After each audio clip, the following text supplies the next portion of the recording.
Lying on your asylum application, and what are the ramifications? Can you get in trouble?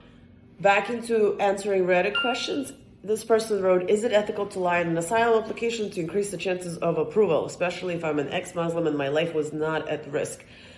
So the issue is not so much about ethics. The issue is that if you are caught lying on your asylum application, you will get what's called a frivolous finding, and that will prevent you from getting any future immigration benefits. So not just asylum, but if it's any point in time you are married to a U.S. citizen, you have a child who's a U.S. citizen, and they want to petition for you, anything else that you file will be automatically barred from approval because of this frivolous asylum finding. So that's actually the bigger problem in lying on your asylum application. That being said, it's very important to speak to an attorney about the risks that you've suffered in your country, because there is such a thing as a fear of past persecution, and you may not have had this based on what your question is, but there's also such a thing as a fear of future persecution, and that may have arisen later as a result of your activities in the United States, or after you've come here, things have occurred back at home that have now caused you to be afraid to go back. Not only your life that needs to be in danger, you could also be